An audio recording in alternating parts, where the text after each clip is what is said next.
to the Kink Perspective. My name's Chris. I'm a psychotherapist and consultant. Today's going to be a different kind of episode, and it's definitely been on my mind for more than a month.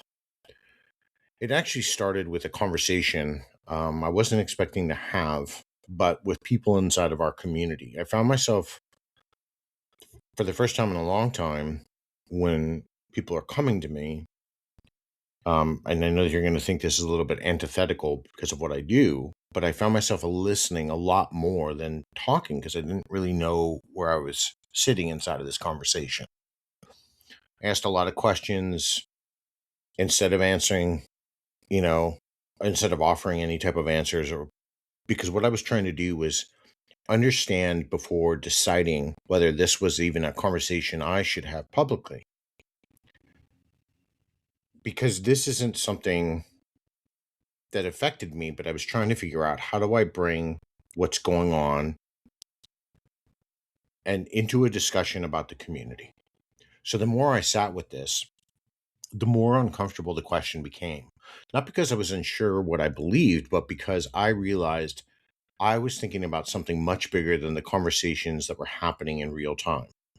At what point does disagreement stop being about ideas and start becoming about the people who hold them? Now, I want to be clear about something from the start. What this episode is definitely not. Today isn't going to be a discussion about whether one religion is right and the other one is wrong. It isn't an attempt to convince you to believe or not believe in anything. And I'm not debating theology here. Those are completely different conversations, and they're not the one I'm going to have today. Now, before I get into the rest of this, I do want to do what I do, as I always do. I want to thank all of you for showing up.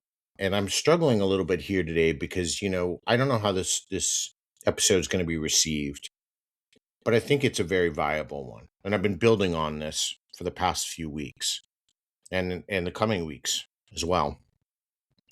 So I thank you all for joining me, sitting here year after year, month after month. For some of you who are reaching out now, just finding the show, downloading episodes, I appreciate you being a part of this because this is our community. BDSM is a part of all of us. It doesn't just belong to one group, right? So if you've been following along, do me a favor. If you're on Spotify, you're on the app, go click the 3 dots, rate the show 5 stars. This allows others to find the show. If you're following me or finding me on YouTube, like and subscribe, right? You'll find out when new shows drop. If you're on Apple, do the same. Rate the show 5 stars. More people need to hear these conversations, and that's why we keep having them. Even the conversation like today. And let me be honest with you all. This is not going to be an easy conversation for me to have. It's not. It's why I'm a little bit more reserved, right?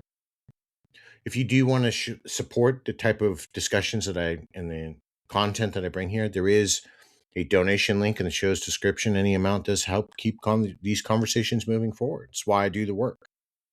Okay. All right, let's get back to this now. All right. What I want to explore is something different. How does a community that prides itself on acceptance and inclusion sometimes find itself treating people differently because of their faith? And if that happens often enough, do we even recognize it anymore? So I want to begin with a simple question. What happens when contempt for someone's faith becomes normal? And do we even notice it? Where I'm going to start with, because I'm going to be breaking this all down today, we are going to start with religion as an identity. So where did this whole conversation come from? Chris, why are you talking about religion inside of BDSM? And how does it even apply psychologically? We're going to get to all of that. It's important. All right. Now, over this past, couple of months, I have sat with several people within our community who reached out to me. They told me what they were experiencing was on the level of hate because of their religion. They weren't asking me to become an advocate. They weren't asking me to solve their problems. They simply wanted somebody outside of their experience to listen and understand what they had been dealing with. And I had a lot of questions coming into this because I said, I can't change policy. I cannot change people's behaviors that sit on the internet. It's just not possible, which I've talked about in the last few weeks, right? And if you listen to this podcast for any length of time, you know all of this is usually where I begin. I start with a question, and then my questions begin to evolve. That's what I do professionally. And it's what I do personally when I'm confronted with something I don't fully understand, right? I don't believe difficult conversations deserve immediate opinions. They do deserve curiosity, time, and more importantly, they deserve enough respect that I'm willing to challenge my own assumptions before I ask anyone else to challenge theirs. But these conversations I had with these people have stayed with me. So I've spent the better part of 6 weeks, right, thinking about them because I wanted to understand before deciding whether this was even a conversation I should have publicly. It's not because I don't want to refute what they're going through, but I'm still trying to figure out then, where does this fit in our community? And how do I make it about the community in general, not just one group specifically? Now, maybe people are going to get offended because I'm not speaking in specifics or taking a side. That's fine. That's not my job to do. All right. But none of this happened, right? Right. I I I didn't suddenly adopt somebody else's position here, but because I started asking questions I hadn't really considered before, it got me thinking. I found myself starting to ask where this discussion actually belonged. Was this about religion? Was it about prejudice? How about identity, right? Or even something else entirely? And the more I thought about it, the more I realized it did belong here. Now, one of the things I've always appreciated about the kink community is that we encourage people to be authentic, right? We tell people to be honest about who they are, right? We want to see their openness, their sexuality, their relationship structures. We want to talk about power exchange and gender and orientation and the countless ways everybody experiences intimacy. Now, most of us would agree that people shouldn't have to hide those parts of themselves just to feel accepted. So this led me to my first question. Why should religion be any different? Now, whether someone's a Christian, a Jew, a Muslim, an atheist, or follows any other faith, that isn't really the point here. This isn't a discussion about theology or doctrine, and it certainly isn't about deciding whose beliefs are right or wrong. What interested me was something much simpler. For many people, their faith is part of who they are, just as much as the other identities they bring into the community. Now, the other reason I think this conversation belongs on this podcast is because religion and sexuality have always had a complicated relationship. For a lot of people, their faith influences how they understand sex, relationships, marriage, intimacy, shame, guilt, power exchange, even desire itself. Sometimes those parts of a person's life fit together naturally, and sometimes they create conflict that takes years to work through. Now, either way, they don't suddenly disappear because someone discovers BDSM or joins Fetlife or fetish.com or goes to a dungeon.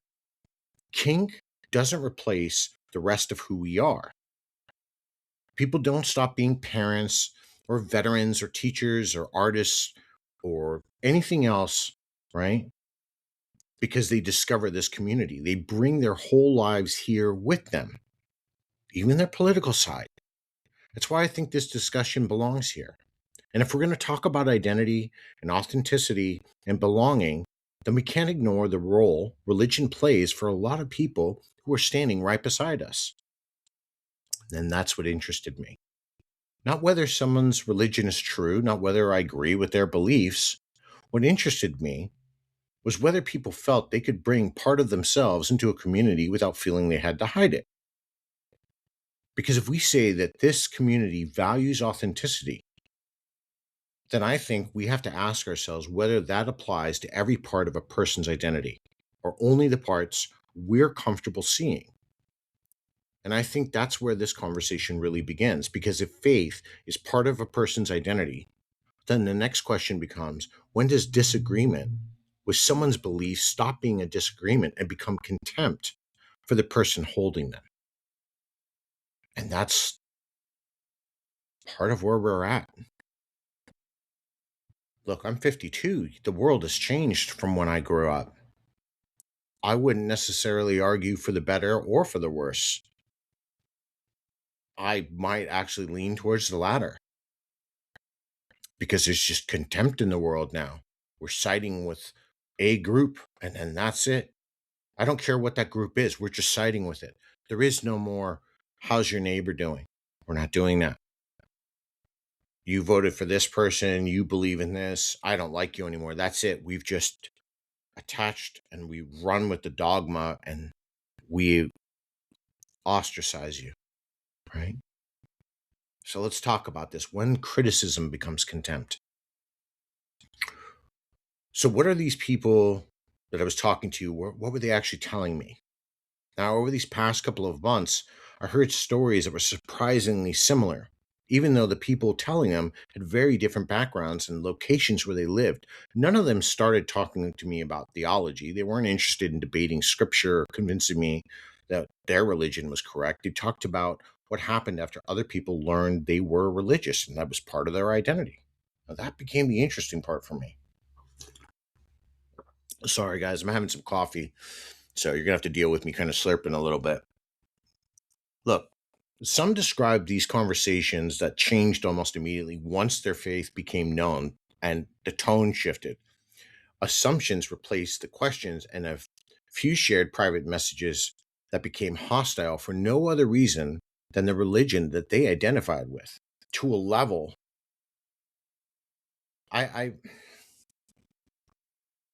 it makes me sad that I had to read that. And I'm not the one even on the receiving end. You're going to notice my tone is changing here because, see, I can be sympathetic for what they're going through, right? And you can hold a belief and you can say this, but this is wrong. Really? Then this episode's probably more for you than not. And if you're going to tune me out and go, I'm never listening to Chris again, then don't. It's not about me picking sides. It's about the words that we're saying when we criticize and then it turns into that contempt, right? Now, others talked about being mocked or dismissed before anyone had taken time to get to know them. And more than one of these people admitted they had simply stopped mentioning their faith because it was easier than dealing with the reaction that usually followed. That's hiding part of who they are, a big chunk of who they are. That was the part I kept coming back to. None of these conversations felt like someone was wrestling with ideas. They felt like people trying to explain what it was like to become a stereotype in somebody's mind.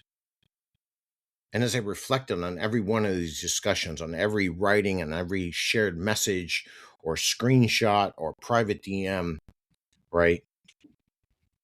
None of them, never once asked me to defend their religion.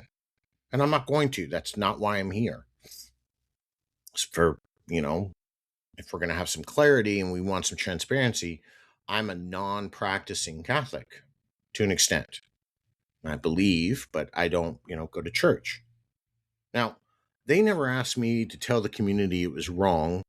They weren't looking for agreement or sympathy or even validation. What they wanted was something simpler. They wanted someone to understand the difference between being challenged for what they believe and being judged because of who they are. That's how I took this. And that became the important distinction here. There's nothing wrong with criticizing a religion, right? And somebody has made this point in the last couple of days, which then, they started saying things and then they found themselves on the receiving end of a banhammer, right? I don't care if you want to criticize something. I have a lot of criticism about a particular religion.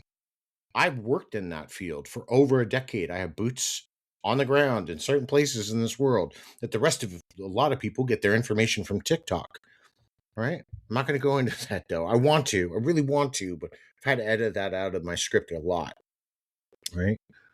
Certain people know what I've done in my past, right? So I have a much more specific understanding of things. As a matter of fact, in a certain part of the world, I'm a subject matter expert, but that's a different story, another life. Anyway, look, I'll say this again. There's nothing wrong with criticizing religion. People question beliefs every day, and I think they should. If something believes an idea is harmful, they should explain why, right? If they disagree with a religious teaching, they can feel free to say so. Honest disagreement is part of a healthy society.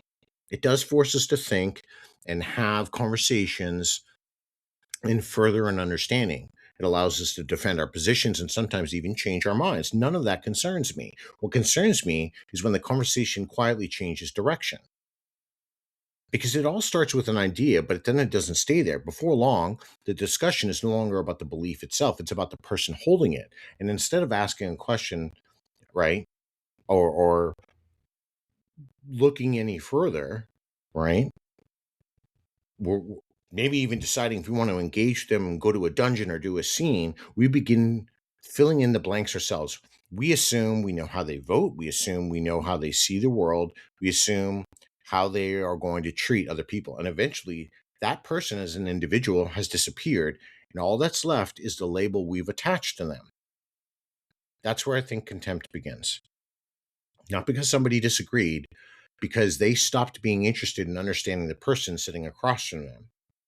And curiosity is replaced with certainty.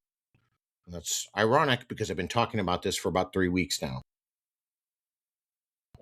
Now, once that happens, the outcome is almost predictable. Every conversation gets filtered through that assumption. I talked about this last week. Every comment is interpreted by it. Silence, right? Interpreted by it.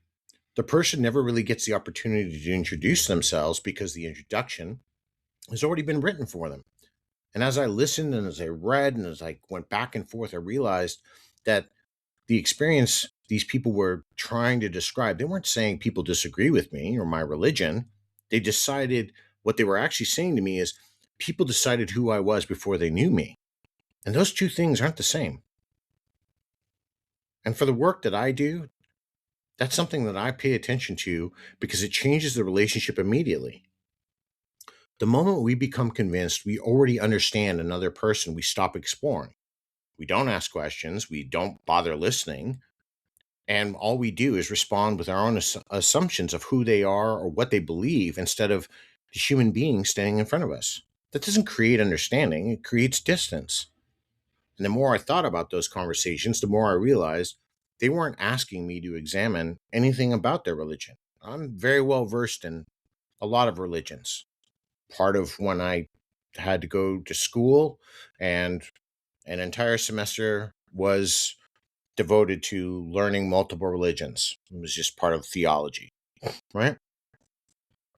But what they were asking me to examine was how easily people become categories instead of individuals. And I think that's the conversation worth having, especially in a community that often talks about authenticity and acceptance and belonging, right? If contempt quietly replaces curiosity and enough people stop noticing the difference, then we have to ask ourselves one more question. What happens when the way of treating people becomes normal? That we just shout names at them, right? And I have had people I have worked with in the past because they held a view on something. The people that they used to play with, nothing changed in the play or the initial dynamic, but when the other person found out that they held a view or a part of a group or part of a religion, it changed everything for them. And it hurt that person. How does the person you know that you enjoy being with or you are desiring or you're chasing after change because of something they believe in? They're not asking you to believe in it. If they are, then your decision might be more sound. Now, this is when contempt becomes normal. This is where the things change. So as I continued thinking about all of these conversations, one question started coming back to me. Were these isolated experiences, or was I looking at something that had quietly become part of this culture inside of the Kink community? Now, I've decided in these last few weeks, I've spent probably a good week or two, and I'm talking full-time scanning a lot of different groups that hold certain beliefs or hold hatreds towards other groups. And I was surprised. I was surprised. Look, every community has difficult people. We have people that say things they shouldn't or act a way they shouldn't, right? But one unpleasant interaction doesn't tell us very much. What caught my attention here was that different people who had never spoken to one another described reactions that were remarkably similar. Now, that doesn't automatically prove there's a larger problem, but I think we should make us curious enough to ask the question. So I started paying closer attention. Now, I am a student of history. Now, a lot of people won't like that because I read a lot. I understand facts. So I understand the impact on this group's throughout history. Very well versed in it. Okay. But all of this started making me pay closer attention, not to the people who contacted me, but the way the discussions sometimes unfolded within our own community. And they didn't necessarily start with open hostility, but as I started looking around, it was the contempt for Christianity. If you hold Christian views, this is what people thought of you. If you were Jewish and what's going on, this is what they thought of you. It was a blanket labeled statement. And it went with the view, and the hostility was quick to follow. And more often, what happens is once somebody notices a religion listed on a profile, they just start filling in the blanks. So there is no conversation that's begun. What's taken over is the assumptions are being made about that person and their values, their personality, relationships, even their motives. None of those assumptions came from knowing the actual person. They were derived by what the observer already believed about a certain group or political party, or, since where we are at today, religious group. And that's important. And let me say this, that's an easy habit to fall into because assumptions save us a lot of time. They allow us to believe that we figured out somebody long before we've invested any time or effort to actually get to know them. So the problem is rarely people fit into the categories we've created. So I also then found myself thinking about the quieter moments, not these obvious attacks, the moments that people aren't really noticing. A joke that gets made and nobody thinks much about it. Someone dismisses another person's perspective about their religion, and the conversation moves on without anyone stopping to question it.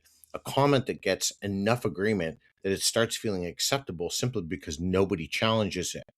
And let me tell you, there's a lot of conversations I don't enter because I will come in and there's 57 comments deep or more, and they're all dogpiling each other. So what would be the point? Now, I'm not necessarily going to call some of these people ignorant, but you're not going to come in and have a disagreement with 57 people. And this takes me back. I'm not going to spend too much time on this. I don't know, a year or two ago, actually, it was probably a couple of years ago, I decided I defend age gapped relationships. I don't defend them because I think they should be done. I defend the logic side of the emotional side, the psychology of it. And there's somebody else who's far better, is far more understanding, Gad Sad, who's an evolutionary psychologist, and he's talked about this at length as well. And there's a lot of research done on it. That day, I decided to battle 200. And my God, I didn't lose. But when it comes to something like religion, it doesn't take a whole lot for people to start making decisions. And when you charge that with the world we are in today, we neglect the history. You don't start sounding like a group of people inside of a community that are accepting. People start sounding like they're intolerant. I don't know what kind of community they're trying to build, because at the end of the day, all I see are one or two groups, typically atheists and another religion, basically wanting to go off and then just rule inside of the kink community with a certain political party, and then that's it. I'm sorry, that's not how this community works. And this community is global.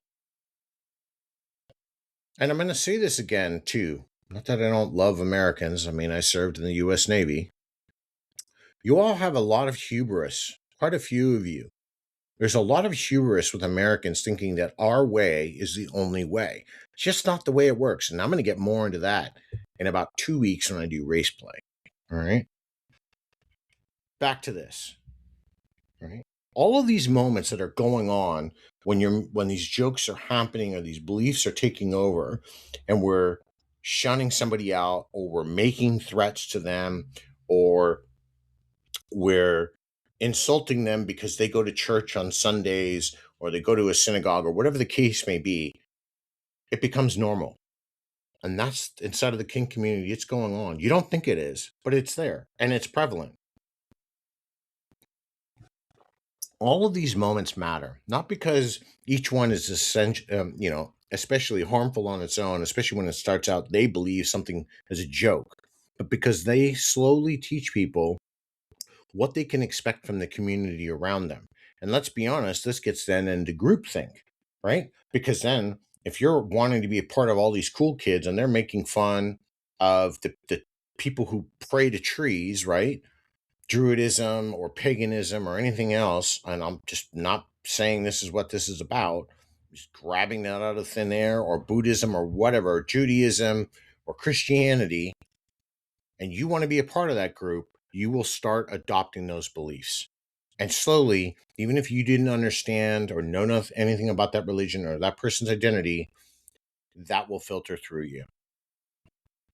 And if enough interactions follow the same pattern, people adapt. And over time, the people who just want to be part of the community, like I have heard, just stop talking about their religion. They just hide part of their identity. They might remove some of their religious symbols that they're wearing, right? They might not join a conversation once they've become part of a new dungeon group, or part of a new, like the TNG or whatever, or go to a munch. They start editing themselves before anyone else has had the opportunity to judge them, out of fear that that not only are they going to be verbally assaulted, something worse could possibly happen. Because right now, that's the world we're living in. That's the reality. And none of those decisions happen because of a single comment changed their life. They happen because repeated experiences have shaped expectations. And one of those questions that came out of these conversations has stayed with me ever since. How do you remain? And this was a question I posed that I thought that these people were wrestling with. How do you remain part of a community you genuinely love when you no longer feel the community wants you? That's not really a question about religion. I think that's a question about belonging. Communities are built on more than rules. We build them on thousands of interactions we have with people every day. And those interactions tell us whether we're welcome, respected, or you can even participate. We have enough of those interactions, you know, when enough of those transpire, right? They can communicate something different. And people notice, even if everybody didn't intend a certain outcome. That's why I think it's important to pay attention before contempt becomes ordinary. Because once something becomes commonplace, we stop examining it. We just assume that's how people are. We stop asking whether it reflects their values we claim to hold. And for a community that often talks about authenticity and acceptance and belonging and inclusion, and I'm saying it like that because I don't believe this community really believes that anymore.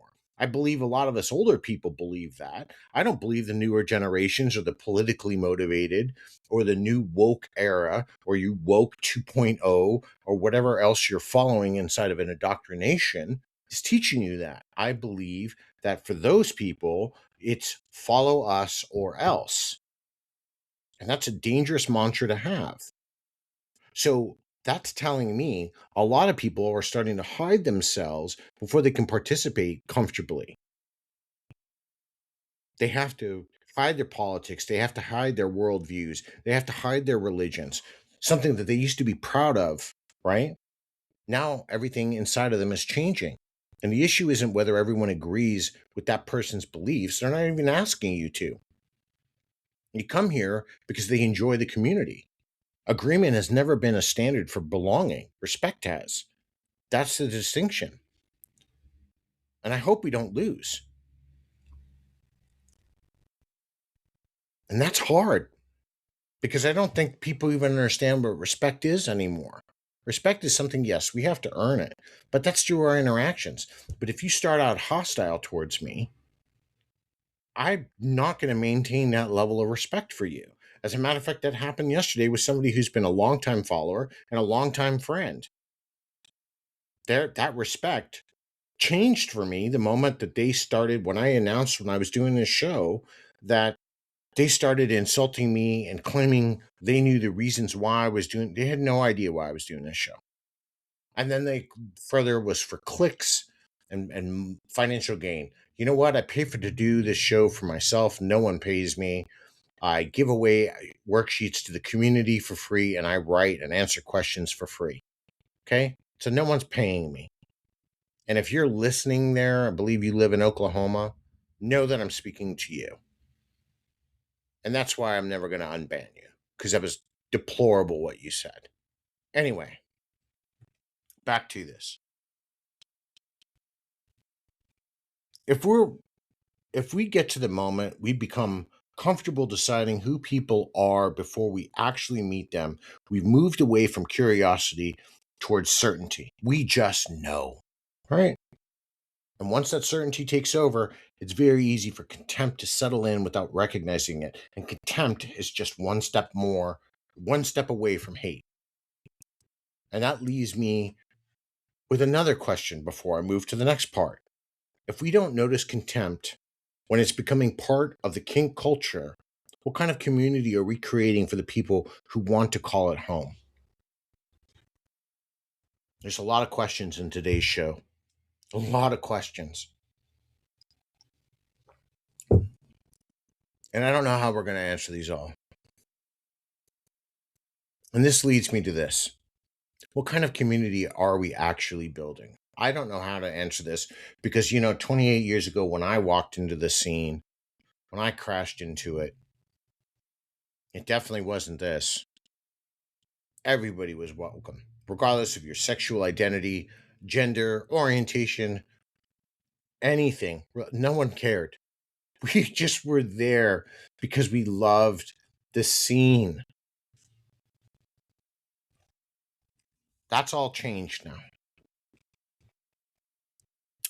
So as I really worked very hard today on this episode, I noticed something changing in my own thinking. I started with a conversation about religion, but I don't think that's where I'm going to end this. I'm ending with a conversation about community, because every community develops a reputation over time, not because of what it says about itself, but because of what what people inside of it experience when they become part of it.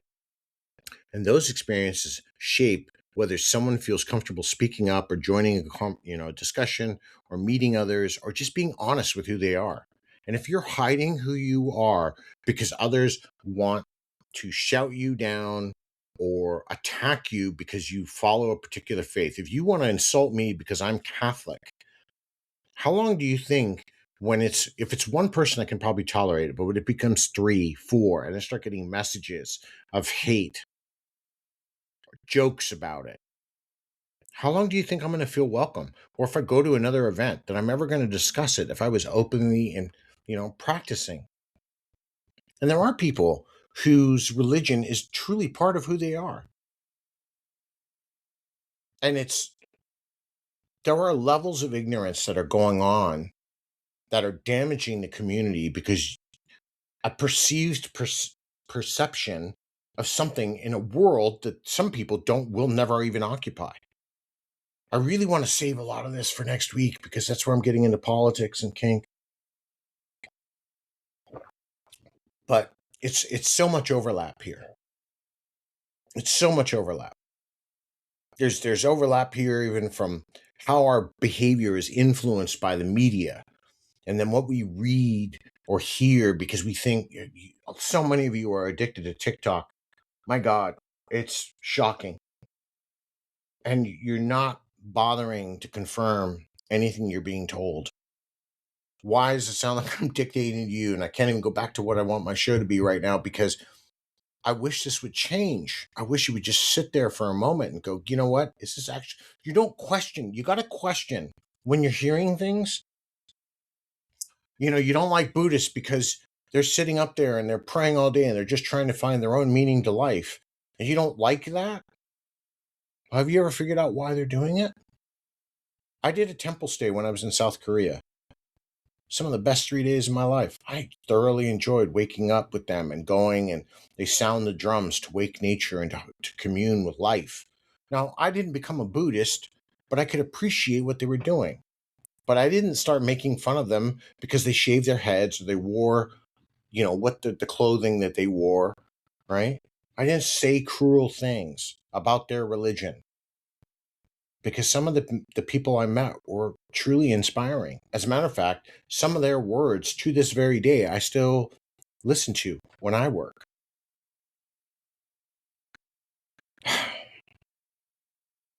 I just I don't know how. It's not that I've always wanted to avoid conversations like this, but it's the fact that I have to have this conversation that I think truly is more upsetting for me. So let me get back on track here. Most of us come into kink looking for a place where we can explore the parts of ourselves that didn't fit comfortably anywhere else, to explore our erotic desires and our fantasies, right? And of course, that experience is different for every person coming in.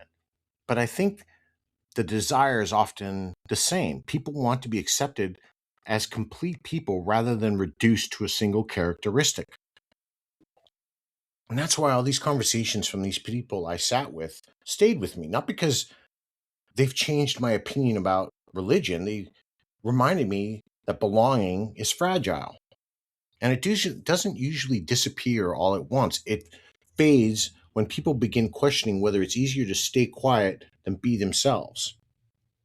And once that starts happening, I think every community should stop for a moment and ask why. Nobody's listening today has to agree with another person's beliefs. I'm not asking you to do that. I hold beliefs that other people don't. I don't want you to, I'm not asking you to believe what I believe. But in turn, don't ask me to believe what you believe. And that goes for a lot of things, right? No one has to sit here and adopt somebody else's personal values. That's never been the point of this episode. The question is whether we can disagree about deciding something, right? Can we disagree without deciding we've already figured out who the other person is?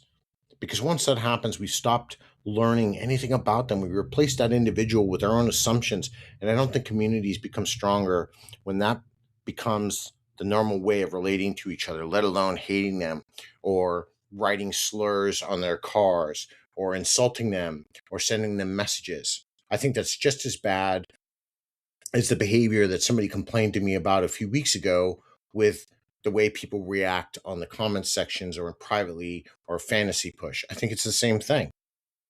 I think, in my opinion, it's almost even worse because to me, it becomes a religious hate crime.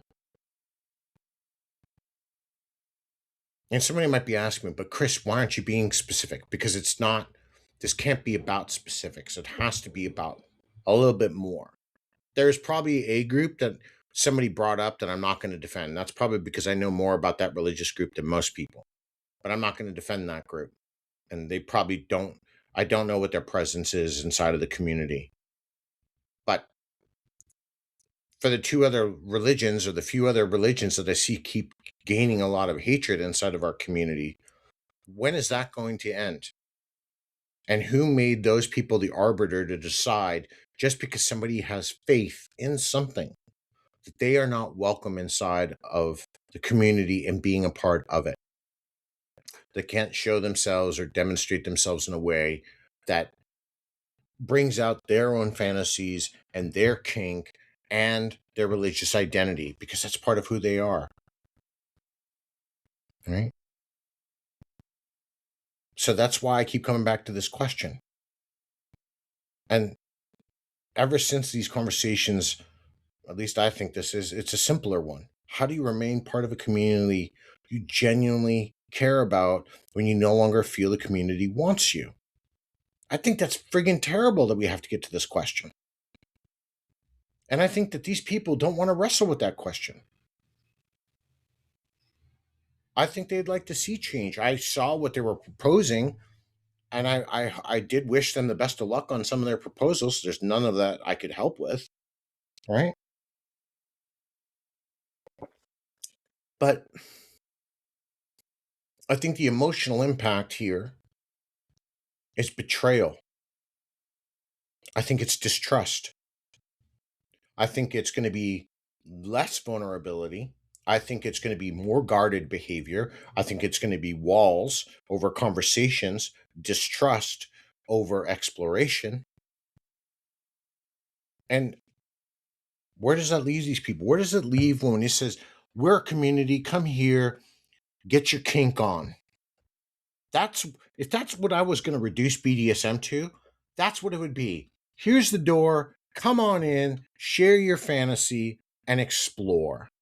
Be safe about it and get consent, of course, but explore. Now we've got these little door monitors that are saying, you can't wear that cross, Chris, or you can't wear that star, or you can't have that, symbol. Sorry, we already know what you're about. We don't want that here. Well, nobody's an arbiter. Nobody's an arbiter, right? We have foundations and rules that were created years long ago that are the simplest to abide by. Be respectful, get consent, communicate, and put in some effort. The rest of it, your kink isn't my kink, right? Your religion isn't my religion. What you eat isn't what I eat. Because you know what? It's as simple as saying, oh, Chris, you like Brussels sprouts. You believe in them? Oh, you're the Antichrist. And here we only allow apples. Who the hell said you could do that? Christ.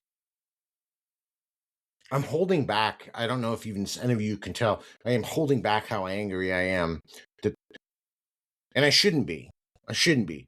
I'm not angry that I'm having the discussion. I'm angry because the discussion needs to be repeated, like we haven't learned through history. And I think that's the terrible part. None of this question I just posed isn't one I think we should dismiss.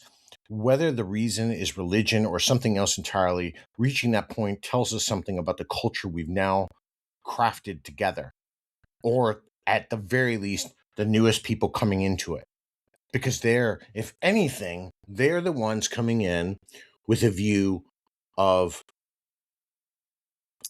pre-assumed fixed hatred. And for what? For what? Now, I don't have a solution for this. I don't. Because I know that a lot of times, I can't change people's views. And look, you are entitled. If you don't like something, you're entitled to hate it. That's fine. I'm not here to tell you not. You don't like Catholics, you don't like Buddhists, you don't like pagans or Jews or Muslims, whatever. I don't care. That's not what I'm here for. But what I do have is an invitation. The next time you meet someone whose backgrounds or belief or life experience are different from your own, and they are going to be different from your own, give them permission to be curious before, or no, let me rephrase that. Give yourself permission to be curious before you become certain about who they are. And look, at the end of the day, you may still disagree when the conversation ends, and that's perfectly fine, right? But at least your opinion will be based on the person you actually met instead of the version you imagined before you've ever had a chance to let them speak. Now, I think that's a community worth building. I think that's one that's worth protecting.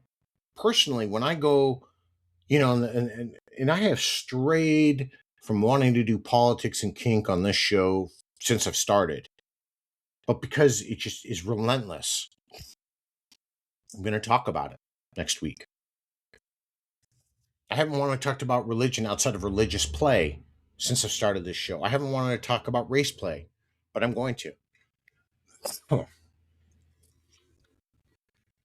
Because I think the situation is getting worse and we're not talking about it at all. People are avoiding these conversations, or they're talking about their rope play or how many orgasms to have, or all this other stuff. And I think a lot of these other shows don't want to touch this stuff because they feel like they're going to alienate people. I'm not here for that. I'm not going to bend a knee. If you don't like something I'm saying, then just go on by. If you start attacking me, guess what? You're going to meet the band hammer, right? I'm not siding with any particular religion here. I have my beliefs. I have what I don't believe. I also have the facts that I know. I also have my own experiences. But I don't prejudge anyone of any, as hard as it is, political side, definitely religious side, or sexual orientation. I don't really care. I'm looking to get to know a person in front of me. That's based on your perception, not mine. If you want to talk, then we have a conversation. If you don't, and I'm going to be honest too, when I had this conversation with all these people, when I came to my first question that I thought they were wrestling with, and I posted that, a couple people got offended. They got offended because they thought I was telling them to leave. And I said, that's not what I'm doing. And then one of them got offended that they accused me of doing something that I was traumatizing them by asking. First off, don't say that word to me. Because when you delegitimize a word, then I'm not interested in your conversation. And I even told the rest of these people in that remained. And I very much thank them for sharing their stories with me. To the rest, they know who they are. Right? I'm not going to say anything. That's why I've been as generic as I can be today. Because this is how I believe we need to approach this. We need to approach this by thinking of this on this level. Where is my bias when it comes to another person, when they tell me what they believe in, if they believe in it? I can feel the same way about atheists, right? I already hold when I hear the word, do I already hold a prejudged, idea of who they are in my mind? What's that do to us? All right.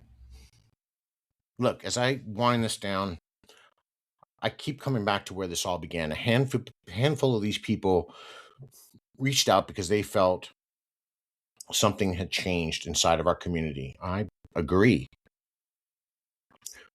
They definitely weren't asking me, and I said this clearly, I'm not going to defend their religion, and they didn't ask me for that. They didn't ask me to settle an argument because that's going to take well more than me anyway.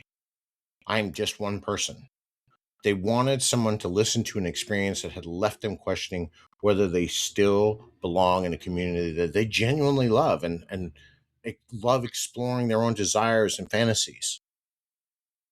That question stayed with me because I don't think it only applies to religion. I think every community reaches moments where it has to decide whether the values it talks about are the values it actually lives by. That's not a comfortable conversation at all, but I think it's a necessary one. Communities grow because people are willing to examine themselves honestly, not because they convince themselves they've already got everything right.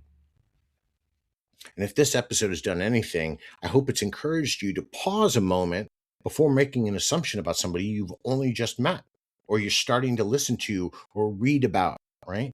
You may disagree with their beliefs when the conversation is over, and that's perfectly fine. Respect has never been a required agreement. It only requires that we see the person first and the label second. And I want to say this. I want to thank everyone who took the time to speak to me over this past couple of months, because though that willingness to share those very uncomfortable experiences made this conversation possible. And I hope in my best here, I've represented those experiences fairly or as best I could, because I told you I couldn't take one specific side, right? It's hard. This is a hard conversation to have, and the next couple of weeks are going to be even more difficult. But I think if we're going to have these conversations and talk about a community that we're actually involved in, then these conversations need to happen. I don't think they should happen. Not because I don't want to talk about them, because they shouldn't be a factor. When I walk through that door, and this is what I'm going to go into next week, I don't worry about politics. I definitely don't want to talk about them. I don't worry about someone's religion. I don't care about what they eat. I don't care about who you're sleeping with. When I go into a dungeon, I'm there to do my scene or watch a demo or learn something new. That's what I care about. So maybe you have to start confronting your own bias. And truly, that's the most uncomfortable part. What am I so angry about? right? So I'm going to leave you all with a question today. If you were the one whose beliefs were in the minority, would this still feel like a community where you belonged? I think that's a good way of looking at it. I'm going to turn that back around on you all, especially for those that may need to hear this, that may hear this, right? I don't know where this is going to leave us today. I know where the arc's going to go to what's coming up. My final 2 shows in this arc. Politics and Kink is coming. I've avoided this, but I'm going to do it. And then we're going to get into race play and where I think it sits inside of the community. I know this hasn't been easy. And I know some people that I even have talked to or wanted me to do this show today may think I've been avoiding certain topics because I have. I have to make this as general because I need it to apply to the whole community. It doesn't mean I don't believe in your plight, but it just means it has to be general enough that it applies to all of us. You can't just apply to one. I've always been about community. And I'm going to tell you this, don't let your freak flag stop flying. Keep flying it. That you'll have my support there. All right. I'm going to give you my question one more time. Keep the conversations respectful, please. Right?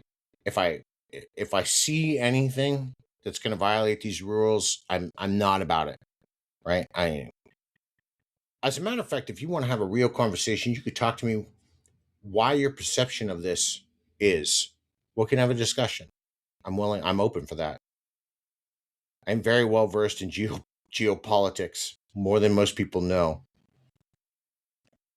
which some of you do know and some of you don't, but I'll just announce now. I used to work in DC a long time ago. I worked for a think tank. My writings have made publications for the US military. It was a past life, right? But I'm very, very well versed. You may not know that because of what I do now, but it's relevant for me to tell you all that, right? I'm not dumb. And I'm not speaking about these things because I'm just old enough and I've been around, okay? I'm definitely going to need to go play with some puppies this weekend. need to relieve some stress. All right. Here's my question for you again.